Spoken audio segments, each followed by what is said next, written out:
In the optimism and happiness and excitement of 2009, what do you remember about Houston putting you guys to an end to that season? Is that one that haunts you in any particular way?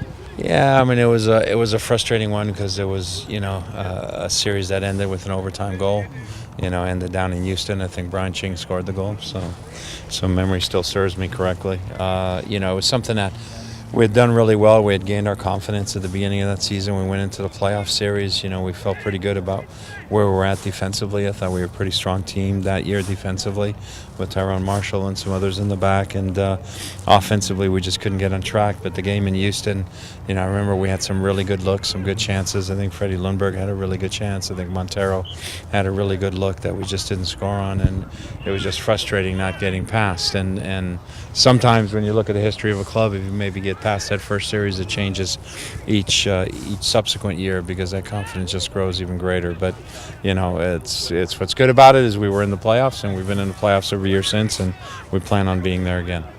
The opportunity Saturday provides a full team back home, chance to kind of get a win, give it a good effort. Talk a little bit about the full squad and complain at home. Well, I mean, it's nice to pick, from a full crop, but at the end of the day, they got to go out and perform and play. I think sometimes what happens is teams are missing players due to international call-ups or injuries, and those guys come back and you go out there and you make the assumption, oh, everything's all better now. It's not a Band-Aid that you can put on. You still got to perform and you still got to play. And so that's what I'm looking for from our club on Saturday. I'm looking for us to be aggressive, to get after it offensively and defensively, to put them under pressure, when they have the ball, but also make sure that when we have the ball, we know where the goal is and we're willing to get there. In this first month, it's kind of been unsettled with the CBA turmoil and the injuries and the road games and stuff like that. Are you looking forward to settling into a groove here a little bit with your team? It doesn't seem like it's happened yet, but maybe. Yeah, it's nice. It's nice if we can settle into a groove. I mean, it's for us, the start of the season's a little bit disjointed, especially for me, a little bit more so maybe than the rest of the guys. But you got the first game at home, then you got the second game at home. I'm not there. Then you got an off week, then you have an international in there. Then you're going to Dallas. You're missing a lot of players. So it'd be nice to get into a rhythm of 3-4 games and have your guys there and be able to play and work together. Yesterday you referenced their result in LA, how they were able to kind of grind out a point. What were they able to do in that Galaxy game that gave LA so much trouble? Well, what they did a good job defensively pressuring them. They weren't afraid to get themselves in man against man situations, even numbers.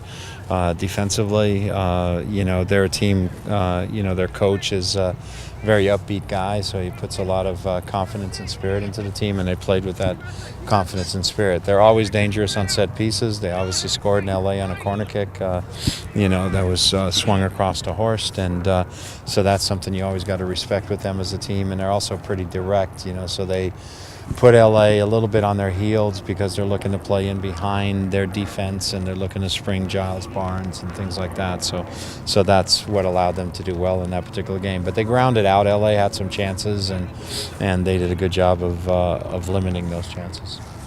How tough was it for a guy like Owen Coyle to come over from the UK to coach in MLS? I think for a lot of foreign coaches, coming to the U.S. is really difficult because of just the uniqueness of the salary structure and the cap and how all that works, and dealing with the American players. And sometimes maybe they're a little unaware of maybe the overall closeness of the league and the talent within the league and how competitive the league is. But I don't think that applies to him. I think Owen's been over here enough, has brought enough teams over here for a visit, has followed the U.S. game enough that he has a good, healthy respect for what's going on in America here and for the U.S. So I think he's one of the guys who, as a foreign coach, has come into our league with a good knowledge base and a realistic view of what can be done.